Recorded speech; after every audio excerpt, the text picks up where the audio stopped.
Hello everybody, welcome to my beginner mage deck.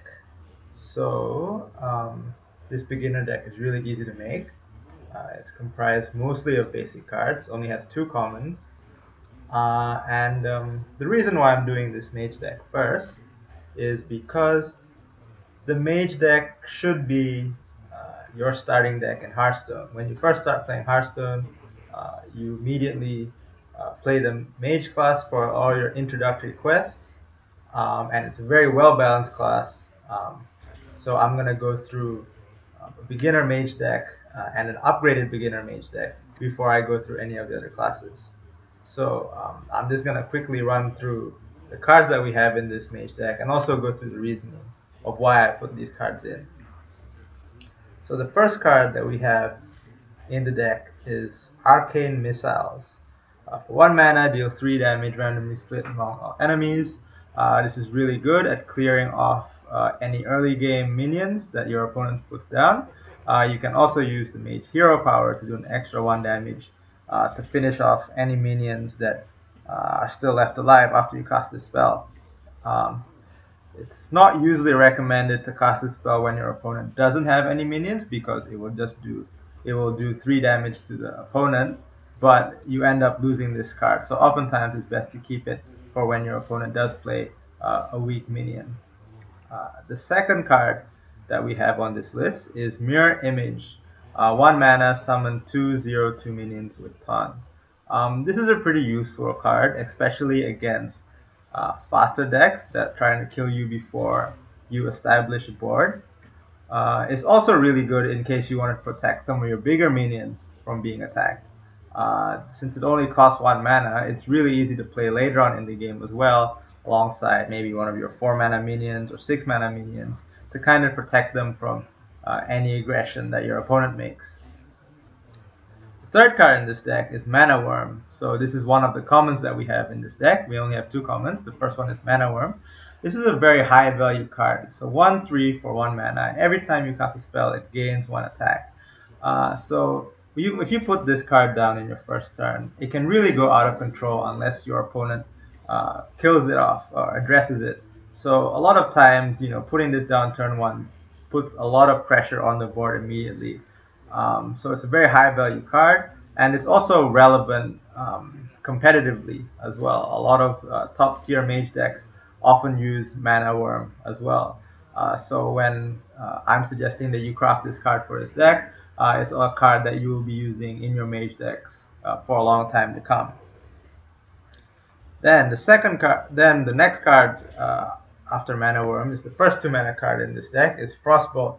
Deal 3 damage to a character and freeze it. It's a very useful card to kill off any early minions. It's also very useful to stop any bigger minions. Remember, it does freeze it, so they can't attack the next turn. Another application of it is that you can target your opponent with this to prevent his character from using any weapons for the next turn. So is a nice basic card that's used in a lot of mage decks as well, even competitively. After that, we have Acidic Swamp Ooze, which is a neutral minion. 2 mana neutral minion, Acidic Swamp Ooze. Battle Cry, destroy your opponent's weapon. So this is a very good card against classes like Warrior or Rogue, which tend to drop weapons. Even Shaman, who like to drop their Doomhammer 2/8 Wind Fury. So this is a very good card in that regard. Not used in top tier decks, of course, but sometimes you will see certain decks put 1 copy of this card in just to destroy their opponent's weapons. For our case, it's probably the best 2 mana minion that we have. It's a 3/2 for 2 mana, which is the standard for 2 mana minions, really. The next 2 mana minion that we have is Kobold Geomancer. 2/2 for 2 mana, spell damage +1. It's a very useful card that you can play later on in the game to combo off with some of your other spells to do some extra damage, maybe kill off a minion. For in our case, as far as basic minions go, there are not a lot of options. So this is the most synergistic one that we have with our mage decks. Next, the 3 mana spell, sorry, Arcane Intellect. Draw 2 cards. This is very useful to cycle through your deck. With the mage deck, oftentimes you want to be able to keep plenty of cards in your hand so that you have a lot of options to adapt to what your opponent puts down. So Arcane Intellect is a basic card and it's a very useful card, and you see it in just about every mage deck there is as well. Now, next card is Iron Fur Grizzly, a 3 mana minion basic card. It's not a very good 3 mana minion, but as far as basic cards go, there aren't many 3 mana minions, and this is the best one that we have available that suits this deck. There is another one called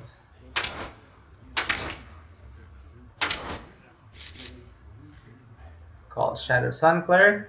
3/2, give a friendly minion +1/+1. It also can be used if you have another minion beforehand, but in the case, since you are mage, oftentimes you might be forced to trade off your earlier minions, or you might be casting spells instead earlier. So that's why this 3/3 with Taunt is very useful, even if it's just to slow down the enemy aggression.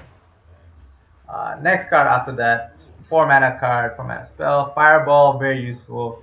For 4 mana, deals 6 damage. This has potential to kill any 5 mana minion, a 6 mana minion, or most 6 mana minions. It can function as a finisher to kill off your opponent if they have 6 health or less. Just very versatile card, and it's used a lot in any mage deck. After that, we have another 4 mana spell, Polymorph. It's very useful to deal with big minions. Oftentimes, you have to strategize along when you're going to use this card. If you can identify the type of deck that your opponent is using, and you anticipate, a big or high impact minion, oftentimes it's better. This is a very good card to save in your hand to use against it. In particular, minions that have death rattle effects. Um, it's very good to polymorph them first and kill them instead of just damaging them and triggering off their death rattle effects. So polymorph is also a very versatile card for 4 mana. And then the next card is a creature that we have for 4 mana. Chillwind Yeti, 4/5, that's 9 points worth of stats for 4 mana. This is often regarded as the benchmark card for 4 mana minions. So whenever you see a new series being released, new cards being released, oftentimes 4 mana minions will be compared to how much better they are than Chillwind Yeti. And there are a lot of 4 mana minions that are worse than this card. As far as we're concerned, of course, 4/5 for 4 is really good. After that, we have Water Elemental, 4 mana, 3/6 minion. This gives the same stat total as Chillwind Yeti, but it also has the additional ability to freeze any character damaged by this minion. So if you attack another minion, and freeze it, say you don't kill it and freeze it, it can't attack next turn. You can also use this to attack your opponent, and he can't use any weapons next turn. No, he can cast the weapon, it can equip the weapon, sorry, but he can't attack anyone with it for a next turn. So this is also, as far as 4 mana minions go, very high value and very high impact. Now, we do not have any 5 mana minions in this deck, or any 5 mana cards in this deck, but instead we have 2 6 mana cards. So the first one is a 6/7 Boulder Fist Ogre, 6/7 for 6 mana. Similar to the Yeti, this is often the benchmark for 6 mana cards, as well as far as stats go.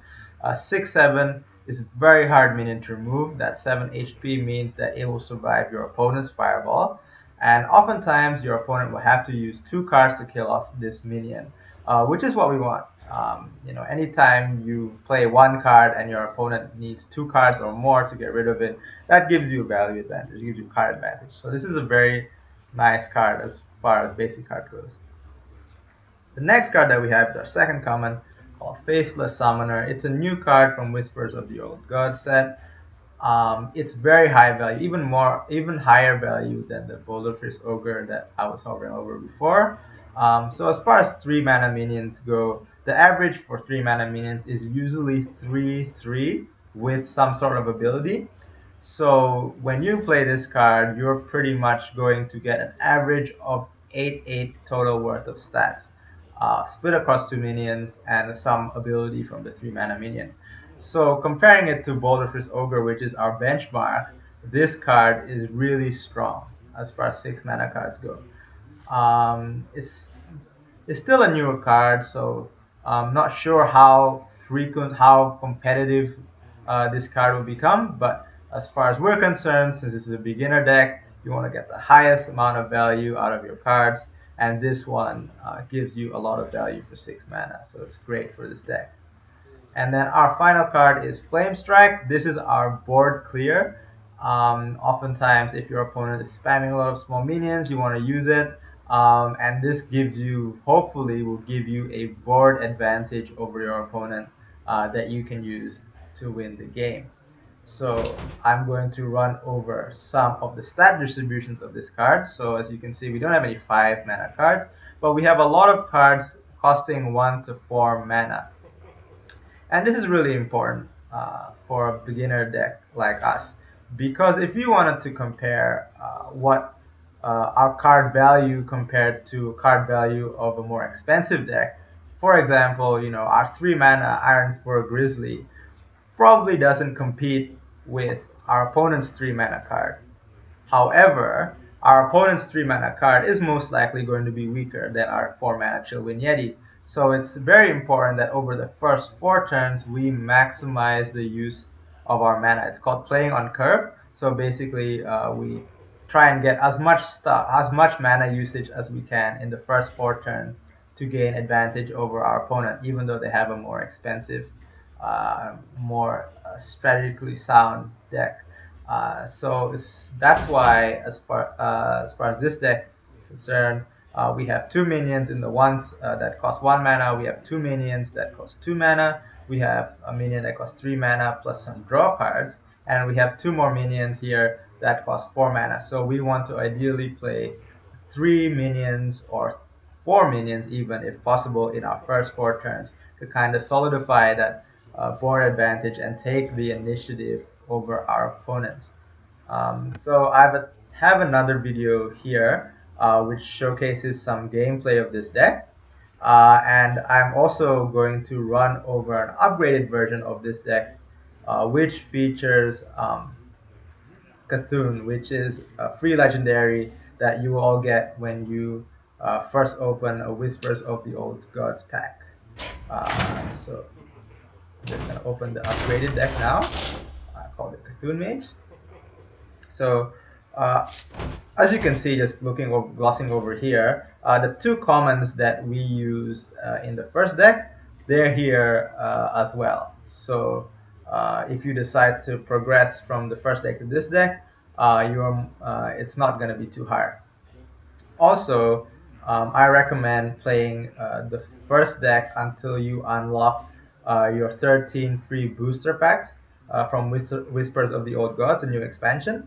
So basically, I think you have to win 7 games in play mode.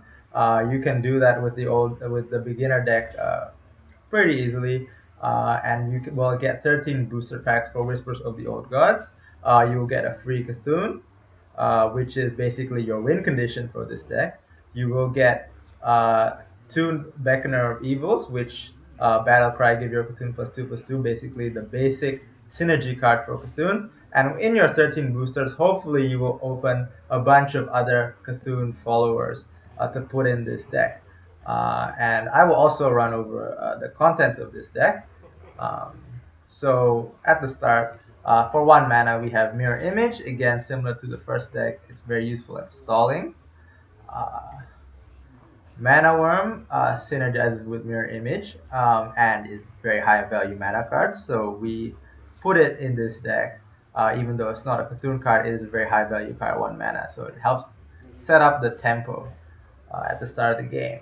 Frostbolt, again, a very good basic card that we put in this deck. And then also at 2 mana, we have Beckoner of Evil, basic Cthulhu card. If you can play it on turn 2, would be great. Immediately make your Cthulhu an 8/8 in your deck. So and also puts a 2/3 body on the board for 2 mana, which is average, but it will trade off. You can essentially use it to attack any other 2 mana minion, and most likely will kill it. So it trades evenly with our 2 mana minions, which is good. Next, we have a Novice Engineer, 2 mana, 1/1, Battlecry, draw a card. So this is just a cycle card. Basically, helps you cycle through your deck. Since this deck's win condition is Cthulhu, ideally want to draw it, or we don't want to lose before we draw it, essentially. So having a card that says a battle cry, draw a card is very useful for this deck. Not something that you want to play if you're behind in board. If you don't have any minions out, and your opponent's putting down a lot of minions out in turn 2 or 3. So you don't want to play it while you're behind, but unless you have no choice. But it's a very useful card to cycle through the deck and get to that Cthulhu faster. Arcane Intellect, 3 mana spell, also serve that purpose to fill up your hand, get some spells, maybe hopefully get to Cthulhu faster. Ice Barrier, Secret. When your heroes attack, gain 8 armor. Very useful to stalling the game against more aggressive decks. In my previous version, I had 2 of these. In this one, I only have 1. Should be enough. If you're feeling like you're getting overrun by a lot of early game aggression decks, especially Warlocks, then maybe you want to add an extra copy of this. And then next is our 3 mana Disciple of Cthulhu. I think it's our only rare in this deck. It should be, yep. So basically, Battlecry deals 2 damage and it is a 2/1 minion. So in essence, if you want to simplify, basically this card 2/1 is a 1 mana minion. Has a 1 mana minion worth of stats. That's Battlecry, deal 2 damage, which is most likely going to kill off your opponent's 2 mana minion that he put down turn before. So this is a great tempo card where you can kill off what your opponent has on the board and put a small minion to gain advantage. That's why even though it's a rare, I put it in this deck because it synergizes well with Cthulhu and it helps your cause a lot. Next 3 mana minion is Twilight Elder, 3/4 for 3 mana. It's a nice card, good body, hard to kill for 3 mana. And at the end of your turn, give your Cthulhu +1/+1. Ideally, you want this card to survive 2 turns. Um, to give +2/+2, which is in line with the other minions. But you shouldn't be scared to play it, even if it will only survive for the 1 turn, because it does have decent stats, and it's not that easy for your opponent to kill on turn 3. So for 4 mana, once again we have Fireball, deal 6 damage. This is your control spell. This is your finisher if you need it to be so versatile. That's why I inserted this deck again. Similar to Polymorph, again you want to save it for your opponent's bigger minions or minions that have strong death rattle effects. But it's a great mage card, so we have 2 of these in this deck again. We also have a 4 mana minion, Cthulhu's Chosen, which is very good, a 4/2 Divine Shield. One thing that you have to be careful about is that when you play this card, you should also take into account how hard it is for your opponents to remove its Divine Shield. The best case scenario is if you play this down on an empty board where your opponent doesn't have any creatures, so he's most likely going to have to spend mana to remove the Divine Shield, and then going to have to spend more mana to kill it, which is great. This is a relatively strong card for 4 mana. Synergizes with Cthulhu again, so we put it in this deck, which is great. For 5 mana, we have Psychotron, the big brother of Annoyotron, which has rotated out of the standard format. This card is a more expensive version of it. For 5 mana, it has 3 foreign stats, which is not great. That's about 3 mana minions worth of stats, but it also has Taunt and Divine Shield. Similar to Cthulhu's Chosen, it's not easy card to remove if your opponent doesn't readily have an ability or a card to get rid of that Divine Shield. Very useful for stalling the game, which is what we want because it will help us to get to our Cthulhu. On the 6 mana minion, again we have Faceless Summoner, just a high value card even though it doesn't synergize with Cthulhu. Putting 2 minions on the board will slow your opponents down. Otherwise, if you can use it as a win condition, if you have to have board advantage over your opponent.